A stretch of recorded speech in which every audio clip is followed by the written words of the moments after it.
Good evening, everyone. BC here. We are going to give everyone a few minutes to get ready to come in. So I'm going to get some things ready and prepare a little bit more.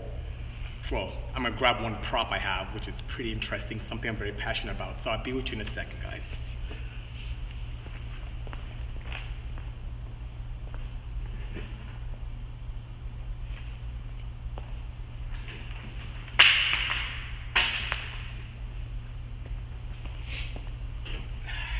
So, these are my props. Hello, Sam, I saw you there. Hello, everyone. I'll talk a little Cayman today, so that's not a problem at all. I'll give people a few more seconds so we can have more joining us, and we should have a very good session today with these weird spiral devices I have in my hand. So, a few more seconds.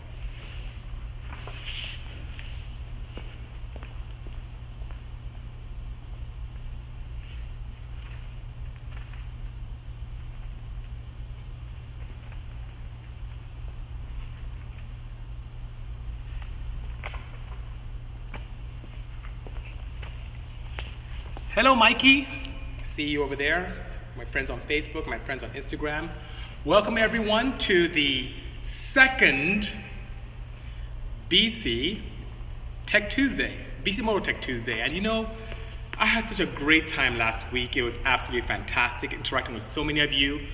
Had a plethora of questions come in, both through Facebook and Instagram and through emails, which is pretty cool. So I'm going to address as many as I can today within this hour, but I really wanted to use the opportunity today to talk about something that's very, very near and dear to my heart, and it's these weird devices here, these things that are very, very much overlooked in the performance community. These are valve springs, and man, they have a very tough job in the engine, in the internal combustion engine. So with EVs, you don't have to worry about it. With rotaries, you don't have to worry about it. But anything internal combustion that has valve train, these devices really have a very daunting task. And if you think about them, they're fairly simple. But think about what they do. They have the task of keeping valve train dynamics in check. They control the weight of the valve train. They control the movement of the rocker assembly or push rod in the engine. They, expose themselves to so much heat, lubrication, you name it. They're hardworking devices, and what I always advise my clients and my friends is whenever you have any high RPM activity with your cars, whenever you go boost it, because it's very common for us to take naturally aspirated engines and boost them, this is one of the first things that you should change, the valve springs. And you see this one is very tall. It's like a single spring, while you have a shorter assembly with a dual spring kind of a device here. And they both have advantages. As a matter of fact, when you have some of the older single cam engines, well, the installed height is very high, meaning from the base of the spring to the top of where the retainer sits. When you have enough space, you can actually get away with a single spring, because it can give you the seat pressures that can allow you to keep the valve closed and not induce float. Float is activity where the valve goes out of control and doesn't follow the profile of a camshaft and creates not only loss of power, but also could create engine damage when the piston contacts the valve. So when you have a high installed height, you can get away with appropriate seat pressure and when open, appropriate pressure to really keep valve train dynamics in check.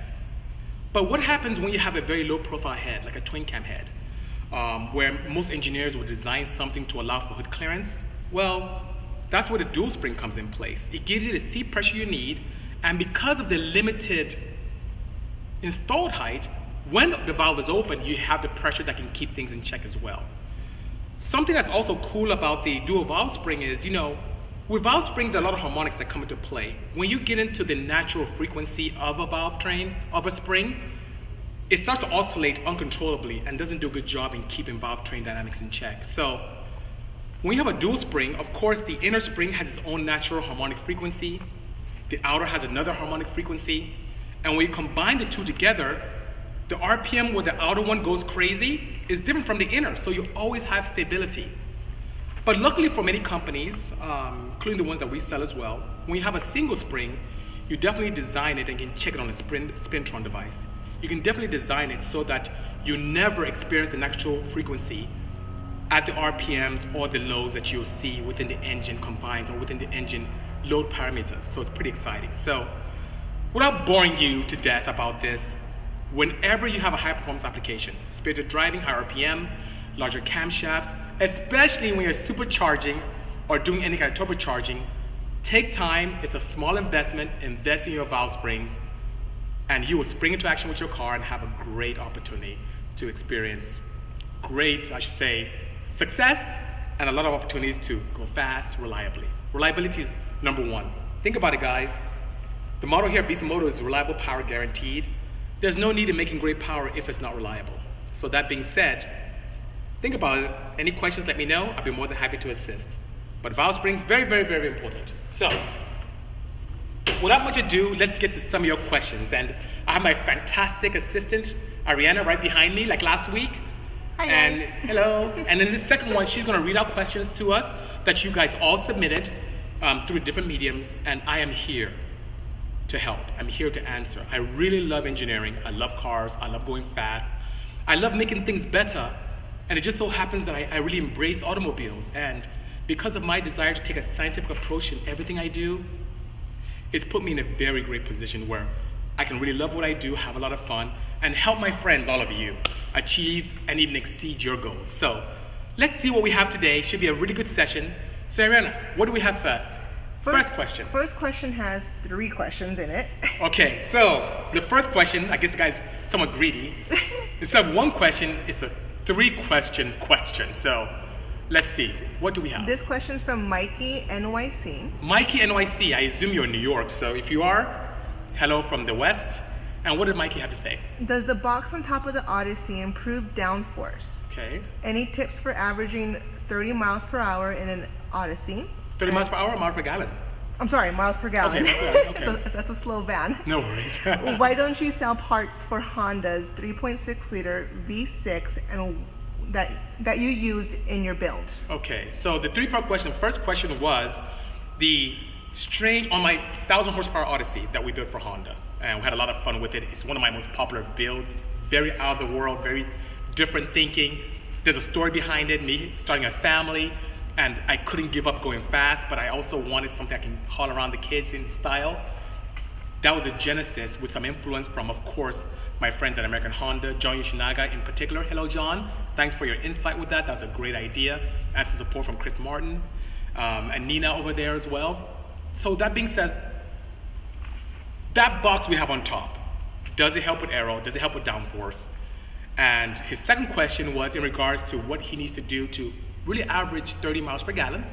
So wants a little bit of a fuel economy there. And last but not least, the parts that we use to build the van, are they available? Why are they not available? How do I get them? How do I replicate what you did? No problem. So first question, that little container on top really is a very clever device that Honda has as an accessory that allows you to carry more luggage, more stuff.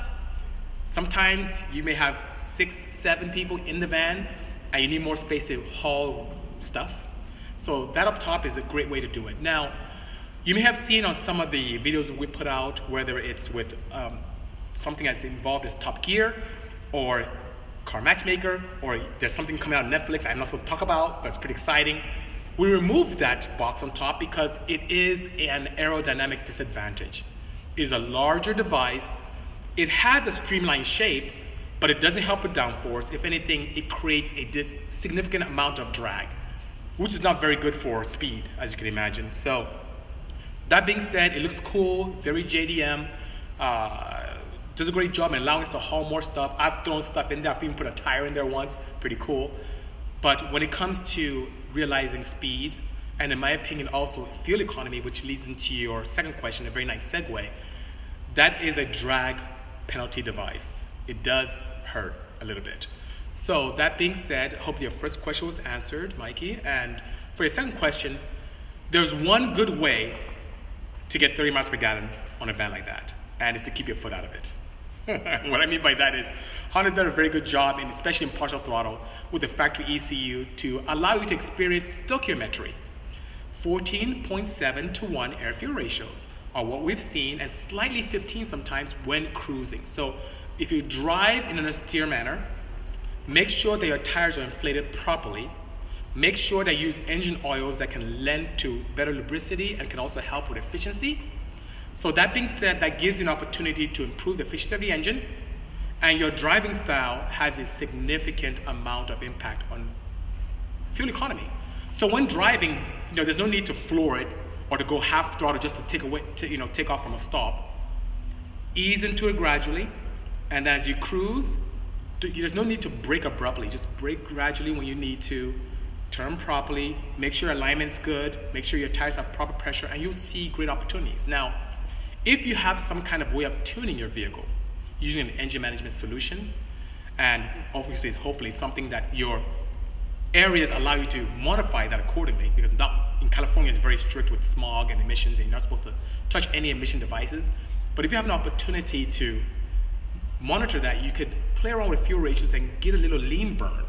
And as I mentioned in our first Tech Tuesday last week, I talked about my experience with lean burn and getting to ratios closer to the 16:1 AFR safely without any detriment.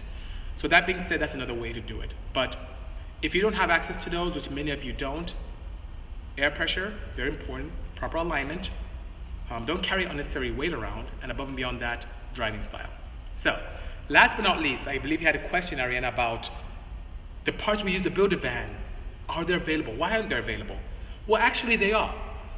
The thing about designing components, and I'm very lucky to be able to do this, but when you do one-off components, when you do R&D, when you develop the first part, it's extremely expensive. So that being said, to replicate that van, it was wow. Not counting engineering hours, we invested over $50,000 in getting that van to where it is today. Very expensive. But that doesn't mean that you don't have to benefit from it. The camshafts, the valve train, the rods, the pistons, all can be obtained from Bisimoto here. All you have to do is write in, and we can provide that for you. We have great partners with pistons, with Trom. We have rod partners and so on and so forth. And forgive me, I'm in back of the shop, so you're gonna hear some noise from time to time. There's a big truck driving by right now, so forgive me. We have a very busy complex here, not only for us, but for our neighbors. And so the light dimmed a little bit. But anyway, you can obtain those components. Clutches from spec, everything that we built with that car, we can help you with. So when interested, just write to us through sales@bisimoto.com, and we'll be more than happy to assist you with that, okay? So I hope that answers your question, Mikey NYC. And what's the next one we have, Ariana? Second question we have is from AJ Thompson 78. Okay, AJ Thompson 78, hello, if you're watching. Two-parter. Thank you very much for the question. It's a two-part question. Is the TL 6-speed transmission in the Odyssey OEM or fully built? And why run 9.0 compressions for its J35? Couldn't you have gone upwards of 11.5 since it runs on 385 and have even less turbo lag? Okay, so the question was two-part, almost a three-parter. First question was around the, once again, it was with the Odyssey. So I really like the question he asked about the E85, but the first one was? Is the TL 6-speed? TL 6-speed. Okay, so is the gearbox factory? It was. So one thing about the OEMs, and I love them for this, because it allows me to really push the envelope and see how much we can get away with factory parts, even though they were designed mostly for a 200 horsepower engine. What could we do? Based upon my experience drag racing, and I had my fair share of broken drivetrain, I knew that putting anything close to 4-digit power would destroy the factory gearbox. So when I first built the Odyssey for many years, believe it or not, up to this year, from 2013 to this year, it had a factory gearbox. Factory 6-speed from an Acura TL Type S with a factory torsion-based LSD, limited slip differential. Why did I not destroy the gearbox? Where I kind of cheated it a little bit. Instead of using very sticky compound tires, I used all-season tires, the proxies from Toyo. And what that did is it gave me the interface to the ground that didn't hurt the drivetrain. Something had to give. So instead of me hooking up and breaking the gearbox, it hazed the tire in every gear. So using the AEM and being able to limit boost per gear, I had different power levels based upon the gear I'm in. So in first gear, it hovered in the 500 to 600 range, went up to about 700 second gear, third gear continued, and I didn't get to the 1,000 horsepower to fourth, fifth, and sixth. So what that did was, when I played around with it in our complex here, I was able to just haze the tire slightly in every gear, and it was a lot of fun. And that allowed me to save my drivetrain, save the axle, save the gearbox in particular. Now, I let my very good friend drive the Odyssey early this year, and then finally the third gear gave up the ghost. And when it did, it kind of destroyed everything in the gearbox. Those Acura TL gearboxes do have a pump and filtration system in them, so it was quite a bit of damage when the third gear just gave up and just shattered. Well, my good friends from HRA, thank you so much guys in Alabama, from Honda Racing America, were kind enough to provide me these straight cut gears. So right now, and thanks to Marcel at Gear Speed, Marcel DeCarpo, thank you so much for helping me out. He was able to install these straight cut synchro mesh gears into the gearbox. So guess what now? If you look at my van, you notice a difference in the look of the van, fatter tires, and you'll notice I'm running R888Rs, much stickier compounds, without any challenges. So that being said, I now have the opportunity to eat my cake and have it too, or have my cake and eat it too, yeah, the latter, by having better adhesion, so the van feels way faster, which is really exciting, and not have to worry about breaking anything. So it still lays rubber properly at liberty, but now the gearing is pretty nice. And it sounds like I'm in reverse when I'm going forward. You know, the straight cut gears are pretty noisy, but I like the noise, it's pretty cool. So it made my van even more enjoyable. I love this project of mine becoming, dare I say, reincarnated every other quarter. So it's just really exciting. So, final question he asked was about compression. Why did I opt for 9-to-1 instead of a higher compression? Wouldn't that make the engine more efficient and reduce turbo lag? Yes, it would. But once again, my goal with this setup was really twofold. From the outside of build perspective, I wanted it to be something that anyone can duplicate. And knowing that the media and people would take this van and have fun with it, if they put any rubbish fuel, I didn't want to have any challenges. Even with all the fail-safes I have in place, there's just some situations where you want as much protection as possible. So you can go up in static compression, have slightly less lag, have more efficient, but it also makes the tuning window much narrower. It makes the engine more knock sensitive. And since I wouldn't know what anyone would do in my car out in the field, if they, for some reason, put in a bad batch of 85, and even though I have this knock protocol in place, it is not a severe knock protocol. I want to use the mechanical advantages to help keep things safe. Safety, reliability is very important to me. And I'm pleased to say, even though that engine was built in 2013, it's the same engine that's been in it till today. And we've had media people take it. We've had, Top Gears, many of you've seen. We've had individuals from Car Matchmaker. We've had Matt Farah from Drive TV, and many other small entities, Netflix. They've all taken it and had a blast with it, and come back and say, hey, this is awesome. This thing, we beat on it. We broke some OEM cars from other manufacturers, and this high horsepower car with all this speed just keeps ticking. You built a monster here, and I'm very proud to hear that. So thank you so much for your question. I hope I answered it properly. I look forward to more from you. So what else do we have, Ariana? This question is from All or Nothing 2015. All or Nothing 2015. He says, hi, I saw your beloved Hello. minivan on Top Gear, and it was a spectacular sight, especially running Pikes Peak. I was wondering how you felt while they were ripping it around, especially during the oval circuit scene. Right, okay, so the question was, when Top Gear took the 1,000 horsepower Bisimoto minivan, and they were just beating on it and ripping on it around the track, especially Pikes Peak, how did that make me feel? I was terrified. I really was. It was, wow. It was scary because I don't know if I'm at liberty to share intimate details, but there was another vehicle there that was from a manufacturer that was delivered to the set, and it threw a rod. So seeing a factory manufacturer car, high horsepower setup through a rod, and then see my van with all this horsepower on there as well on the same track, getting beat up with a lot more heat and a lot more friction involved, and just a lot going on.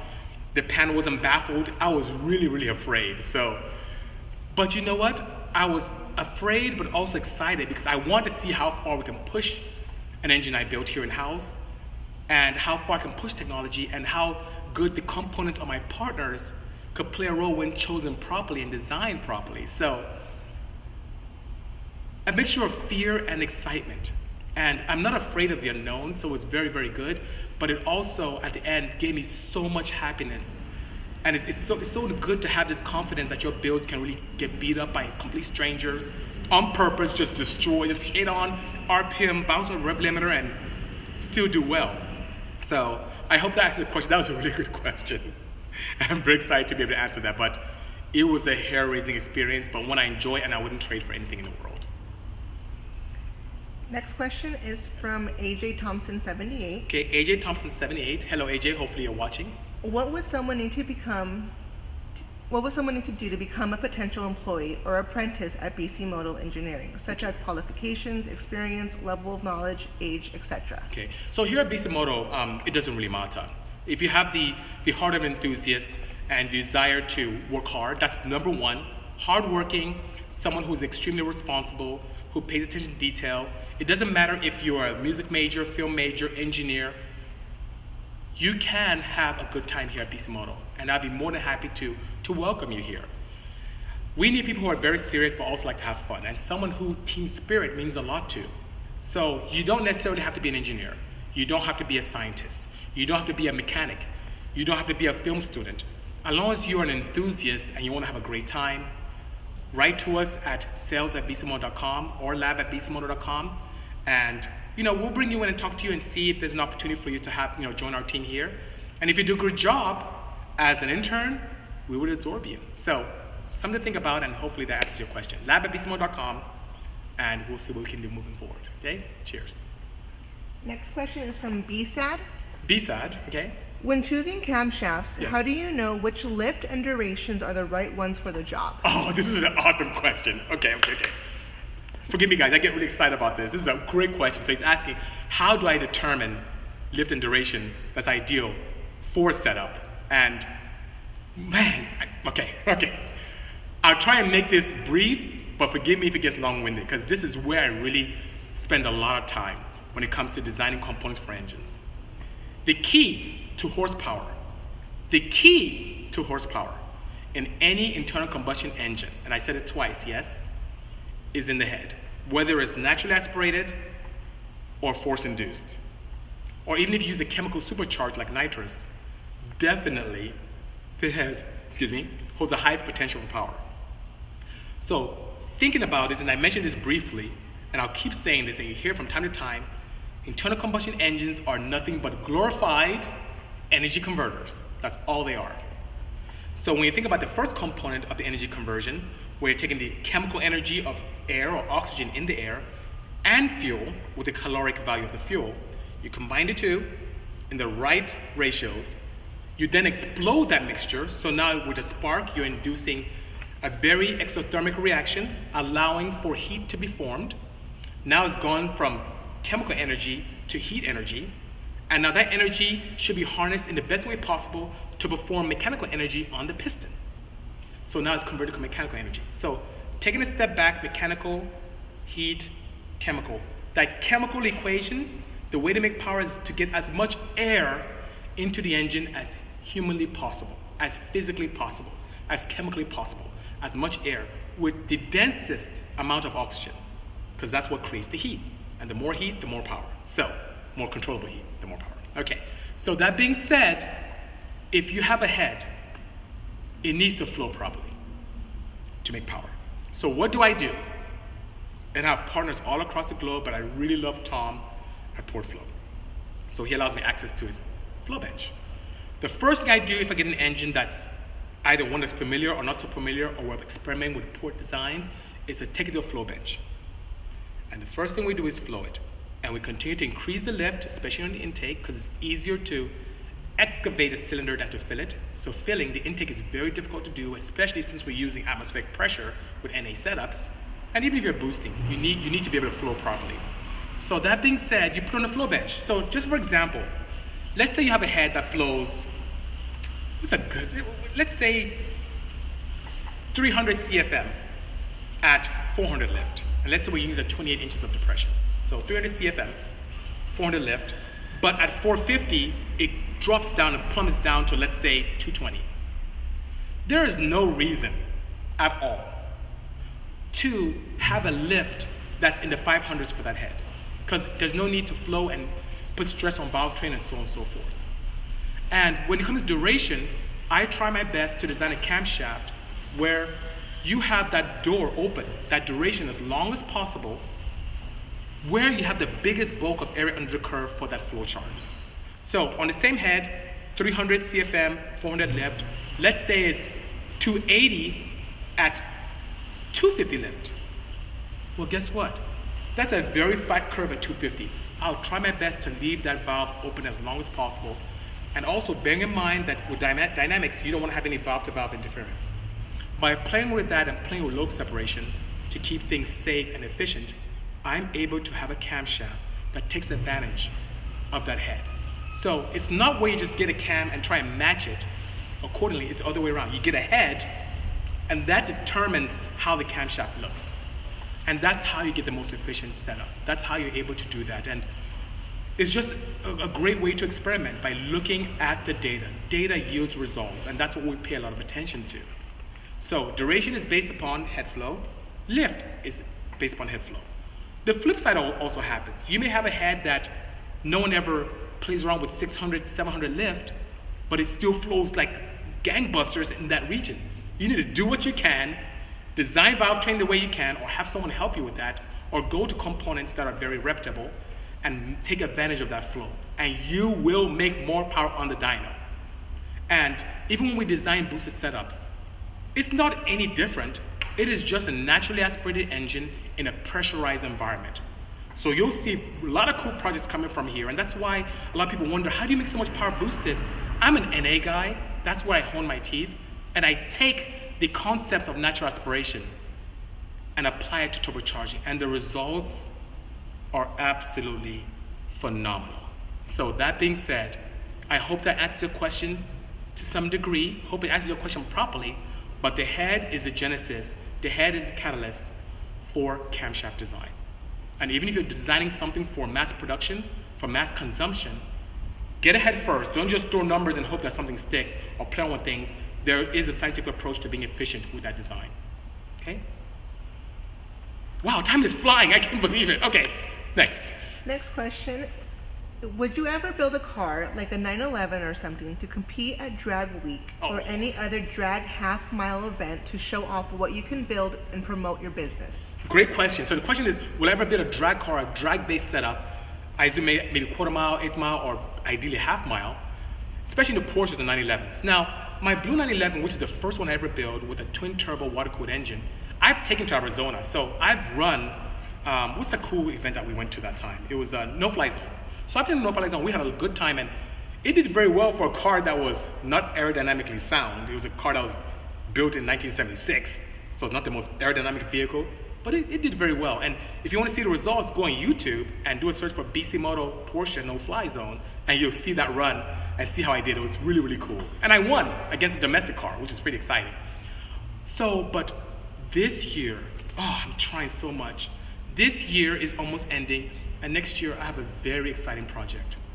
One that my team and I are putting together that when I do finish it, people are gonna freak out. And it'll be the perfect all-around vehicle. Road race, street, drag. It'll be a very fast drag car. And I plan on taking not only the drag week, but also to the Texas Mile. So that should be very exciting. So stay tuned. Wish me the best with this project.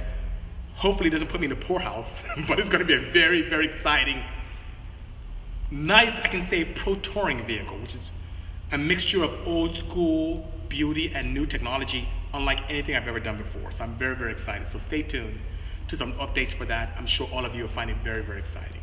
So I hope that answers your question properly. Okay, what's the next one? Why do you use turbonetic turbos most often for your builds, since precision turbos seem to be the most popular and the most efficient? And what are your thoughts on the new Garrett G25 small frame turbo that were released recently? Okay.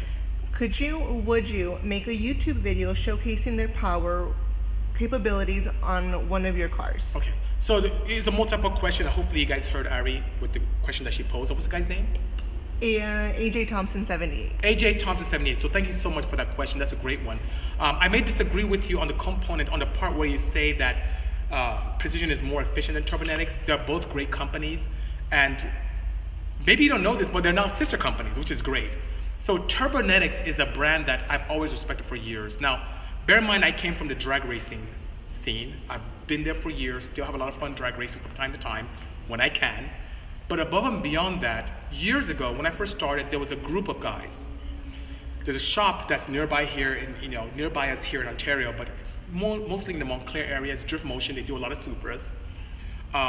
In 2006, I met this gentleman, Aaron, and I showed him on camera actually when we were at Hoonigan. So if you watch my Hoonigan video this weekend, he was there with me. He really was a very bad influence on me when it comes to turbocharging because I was a diehard NA guy. But long story short, the dyno I had at the time was a dyno pack. It was a 2000 series, only handled about 400 horsepower because I'm an NA guy. I'm not gonna do more than that, even though we have eclipsed that NA. But at the time, natural aspiration, I never thought, I just got that dyno for myself, just to my own car. I didn't care about having it available to the public or doing anything. But I met these guys and they needed my help in tuning the AM EMSs on their track cars. And they brought these cars and they would shut down my dyno each time. My dyno had the red screen of death, reduced torque immediately, overloading the dyno. It was really crazy and scary. And each time they came over, they had these crazy Supras. And guess what turbos were on these Supras? Turbonetics. Then I'll go to the track and I have my very good friend, Chris Rado. Big time racer, he's more into Mercedes-Benz and exotics now, and he's out in the South Bay. Great guy, he used Turbonetics and ran ridiculous times. You know how everyone's excited about people doing 7s now? He did high 6s in a front wheel drive. Great guy, did extremely well, very fast, very creative. He was running Turbonetics. I'm like, there's something about this brand. And I was trying to decide between Garrett and Turbonetics. And I had an opportunity to interact with Reggie Wynn at one of the larger shows in the Southern California area, larger, I would say, distribution shows. I think it was held at the Long Beach Convention Center. And I spoke to representatives from both companies. And I love the fact that Reggie told me that with Turbonetics, things could be custom made. You can come directly to purchase these items. I was really impressed with the technology. And you know what really sold me? What really sold me on Turbonetics?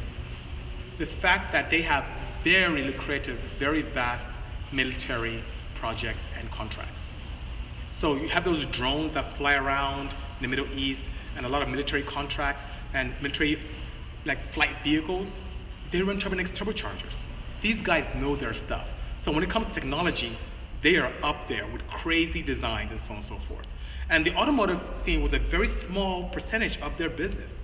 They do a lot of agriculture, a lot of industrial, and tons of military. So if it's good enough for the US government, it's good enough for me.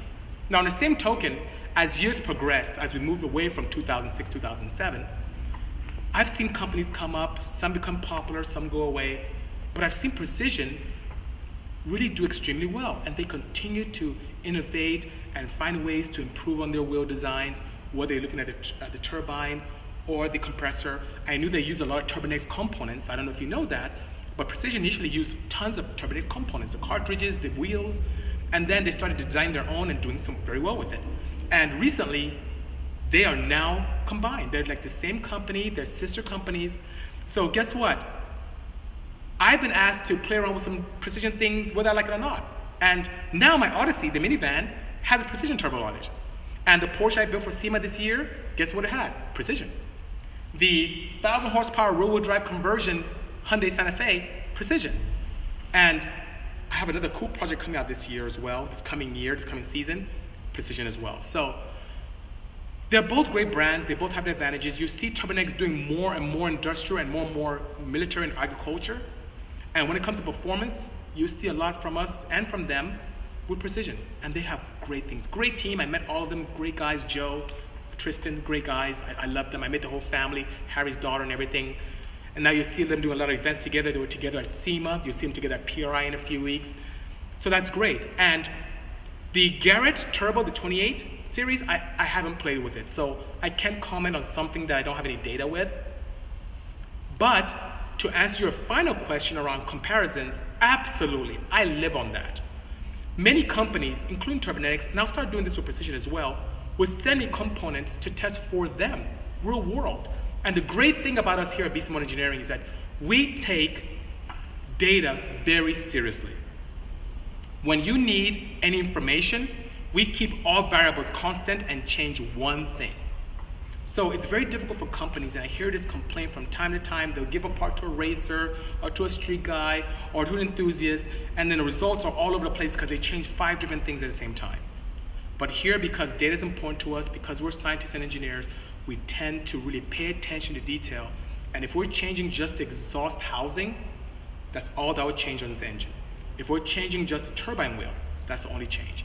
If we're changing the entire cartridge, that's the only change. We won't change camshafts, pistons, rods, exhaust size, none of that stuff, to give very accurate data. So stay tuned. I will get permission from those companies on being able to release some of the data we get, but absolutely, we do it all the time, and I'll continue to do it, and I'd love to be able to share those results with you, live or even otherwise. So thank you for that question. That was very, very good. Oh my God, we have like 25 minutes left. Another car going by. Okay, so more.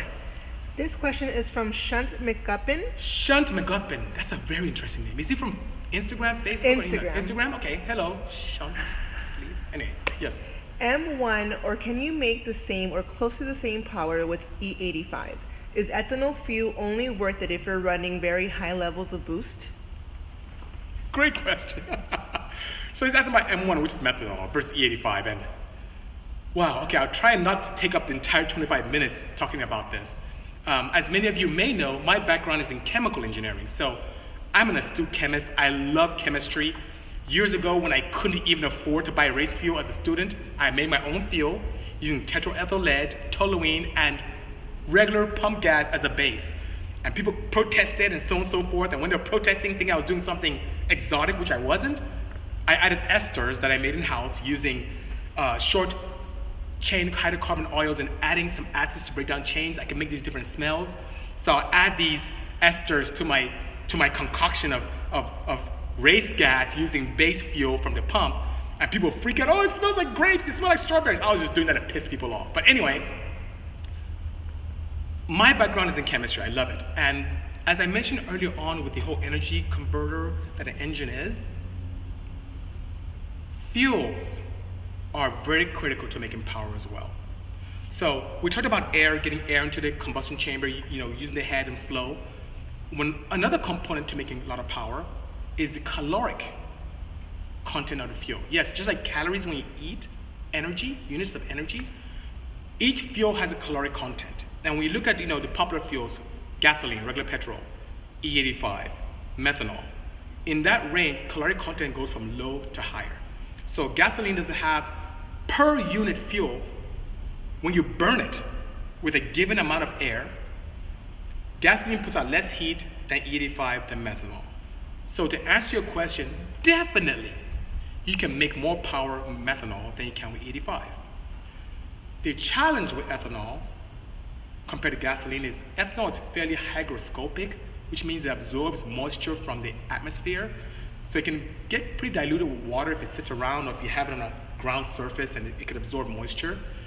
Methanol is really hygroscopic, and methanol also has affinity to disintegrating aluminum and devulcanizing rubber.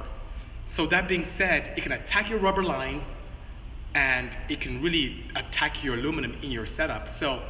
And your injectors can suffer quite a bit. So if you're running methanol, it takes a lot of maintenance.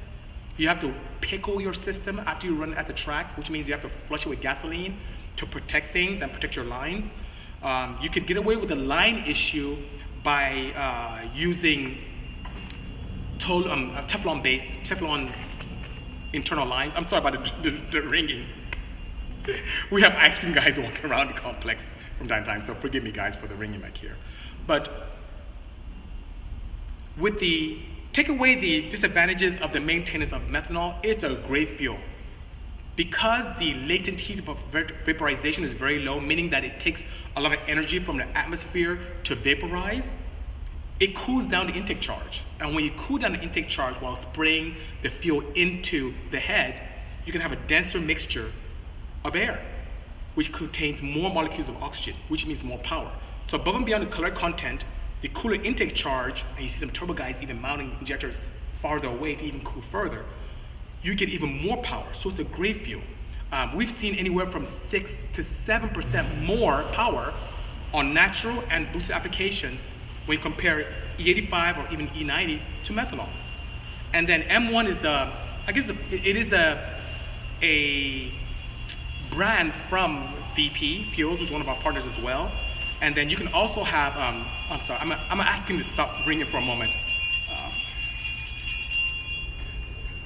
Thank you. So that being said, we have an opportunity to play around with VP, and VP has M1, which is just a very stable, passes all kind of tests, water tests and so on and so forth, doesn't have any additives or high content of aromatic hydrocarbons, doesn't have any oxygenates in it. Then you have M3, which has a little bit of oxygenation in it, but it's a very stable methanol-based fuel. And you have M5, which is pretty gnarly, pretty crazy, a very nice fuel, which may even have some other components that can help combustion and create more heat, and it's really exciting. So I know it's really long-winded because I get very passionate when it comes to science and chemistry. So I'm so sorry, but yes, M1, great fuel. Only detriment are some of the maintenance you have to do, which I'm not lazy, it doesn't bother me at all. I'd love to use methanol whenever I can. And you can make more power with it in both boosted and natural aspirated applications. So hope that answers your question properly. We're doing good. I didn't take 20 minutes, so that's fantastic. Okay. So, next question. Next question is from Redline3869. Redline3869. Was that on Instagram or Facebook? On Instagram. Instagram, okay. Great question from Instagram, guys. Thank you so much. Thank you very much. Can you explain the turbocharge of a Cayman, but on the 3.4 DFI motors? Okay. And the difference of your bi-turbo versus a TPC racing system with only one turbo? Okay, so the question was for me to explain the setup on the Cayman. So I have a first generation Cayman, which is a Porsche mid-engine setup. It's like a boxer with hardtop. Believe it or not, the best handling car I've ever driven. So we have an opportunity, thanks to Porsche America, which is those guys are really, really great. They'll rent out a track and they'll invite my team and I out to test new cars at Fontana Speedway, which is pretty exciting.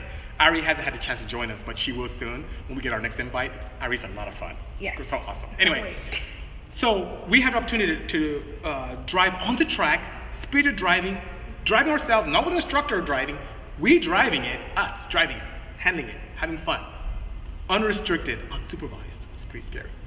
911 turbos, Cayennes, Caymans, Cayman R when they came out, which is pretty exciting. Panameras, which is a great vehicle, by the way. The Panamera, even though it's a big four-door, it feels like a coupe. They did a good job in design. Porsche did a great job. But anyway, I digress. Of all the cars, including the 911 Turbo, which I love and I own one, there's even one of ours right back here, which is pretty exciting. I love 911 Turbos. There are quite a few here. The Cayman is just a dream. Handles extremely well, mid-engine. You can thrash it around. It's very, very forgiving as a vehicle. Just absolutely spectacular. But you know what it lacks? Power. But I fixed that with my Cayman. So I was so impressed with the Cayman. I bought my own. I got a 2007 Cayman S, 6-speed, 3.4 liter, excellent gearing, fantastic.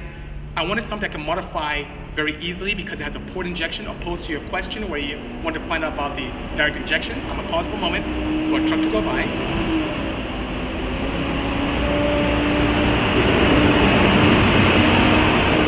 That's loud. Guys, I'm so sorry. Next time, I'm gonna go probably my engine room or maybe one of my partner's facilities to be able to do this, so we won't have all this interruption. So forgive me. I just wanted something real for you guys, okay?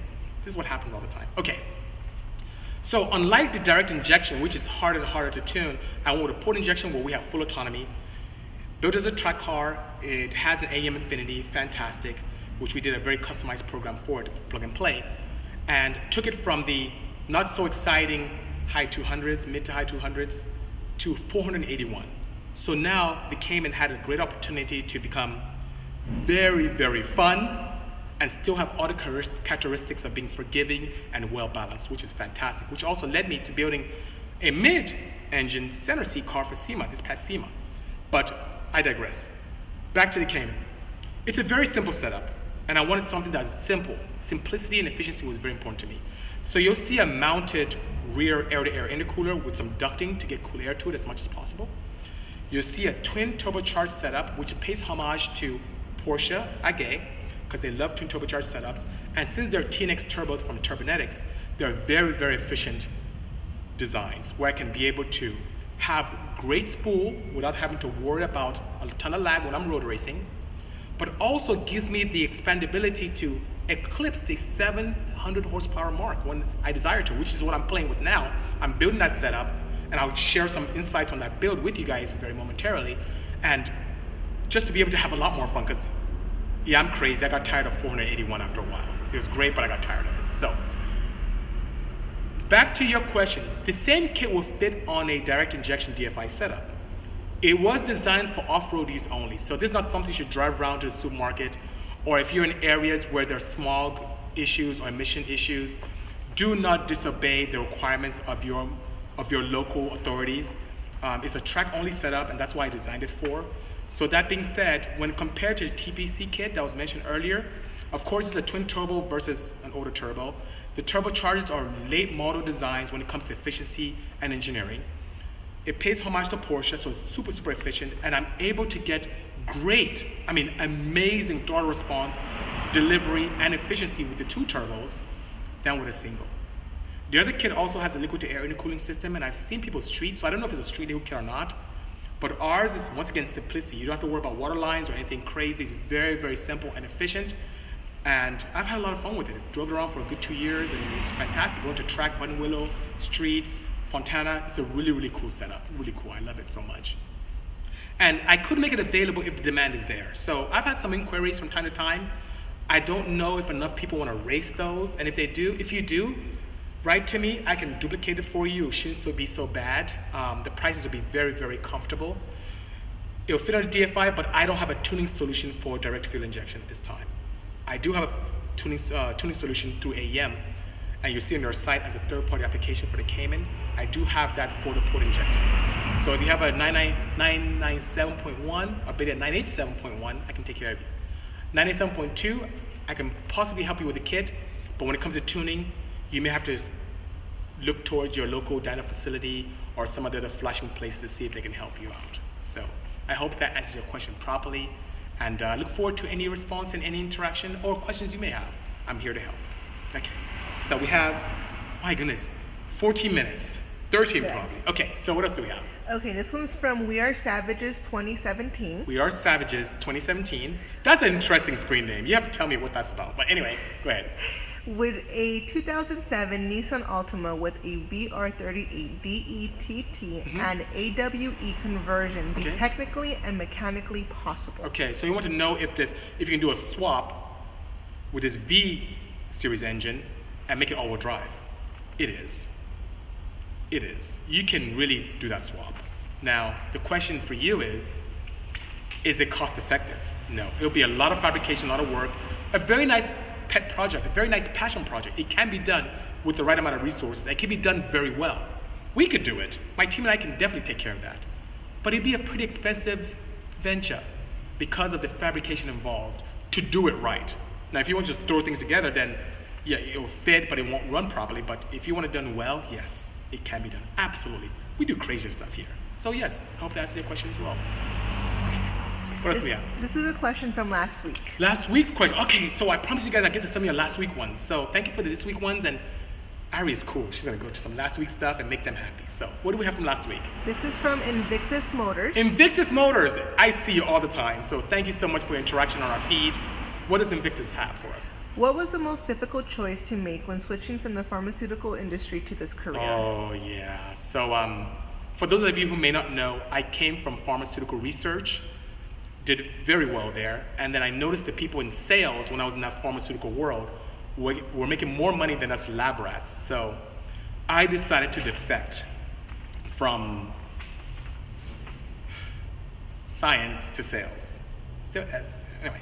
But long story short, it gave me a good advantage because being the fact that I had a scientific background that was very strong, and then when in sales, I love interacting with people and talking to people, and having the opportunity to talk to pseudoscientists, physicians and decision makers in hospitals who most of them are PharmDs, and even some research scientists as well. It gave me a very big advantage over those individuals who were in the same arena but didn't have the strong technical background. So I loved it, made lots of money. I was able to build my Drag Insight with the money I made from there. I paid $53,000 out of my pocket to build that car. It was no problem. I got tired of people blowing up my engines, so I actually bought my own dyno and started doing my own tuning, and that's why I'm able to tune today. And I bought my own dyno just for myself with no intention of tuning anyone's car but my own. I was balling. I was doing well. I had money. It was great. So one of the most difficult things in me leaving a comfortable environment where I met hundreds of people globally and made lots of money. I made 6 figures. I was in my 20s and I was making $150,000. To go into my passion and leave that and go to a zero income was difficult and very frightening. But I knew that there was more to life than what I was doing. I wanted to be enterprising. I wanted to help people. I loved racing. I loved cars. I really love racing so much, and that's why it's so sad that today I don't race as much, because I have to take care of my customers with all these cars and make sure everyone's happy. I really, really love racing. I miss it so much, but that is what pushed me to get into this market, and I felt that I can be happier doing this, and I was. I saved up enough money to live in austerity for 2 years while I opened up Bisimoto Engineering in 2006. So it was very difficult to make that leap from a constant paycheck in 6 figures when I was in my 20s to going to zero income and starting our own company. It was very, very difficult. And I had a very small hole in the wall in Pomona, which was where I stored my cars, just to store, as I had enough money to just get a place to store my cars. That became my first shop. And it was very frightening. But I'm so glad I took that leap. It was scary, but also exciting, because it was a lot of unknown, and it was at the beginning of the economic downturn, so it was very scary. So thanks to many of you for your support and allowing us to continue to pursue our passion to help all of you. And it was your support that allowed us to continue to persevere and do extremely well. And fast forward to today, I'm still here. It's like, my life is so awesome, and I'm so much happier. People ask me, why don't you take vacations? Why are you always working? It doesn't feel like work. I have a great time doing what I do. And I have Ari, who just joined our team, and she loves it too. We have a great time, and it feels like we're just a family having a great time and just exploring great things. So you see, I'm smiling because I'm just so happy. It's just so exciting for me. So there's more to life than just making resources. And yes, I do well financially here, but I was really balling back in the day. And it was a really tough decision to leave that comfort of a steady paycheck into the unknown. But God, I am so glad I did. It was very rewarding, continues to be extremely rewarding. So I think we have time for maybe 2 more questions. Yes. Okay, there's one that came from email, so thank you so much. And who sent the email in? This is from... Okay, okay. I'm sorry, I got a call that came in. I did put my phone on Do Not Disturb, and it still came in. I don't know why. But anyway, so, Scott. Hey, Scotty, okay, yes. So Scotty had a question. I recently upgraded my 2012 Civic SI sedan to a 2017 Civic SI sedan. Okay. I want to slowly start working on my car. I purchased it brand new and extended my warranty to $100,000. I know there are some basic bolt-ons I can do, but I don't want to do anything to void my Honda warranty. Yes. The car is just a daily driver toy. Some things I know I would like to do soon are swap out the blow-off valves with a HKS and the Honda reprogrammed. Do you have any advice or recommendations? They would be greatly appreciated. Well, I do have quite a few advices. The flash, I don't know how well that'll work with your warranty. And above and beyond that, if you're in the state of California or any of these states where there are strict emission laws, it does not allow you to use the Honda. Hondas, even the Flash Pro, are for off-road use only, so bear that in mind. But there are very limited things you can do, and you can still get some great efficiency and power from this, but there are very limited things that you can do and keep your warranty intact. And God forbid, if something happens to your setup, the dealership has to prove that your modifications caused the problem. So what are you restricted to? Intake is one thing that you have to definitely explore, and exhaust systems. And that's the depth and breadth of it, doing intake and exhaust. So that being said, hold on for 1 second, guys. I'm gonna check something on the camera. Give me 1 second. Is it stopped? The sound. They can't hear you very well. Okay. The sound. Turn on your mic, so something happened. Okay, so let me end this. I'll end this if we can. The phone call messed me up.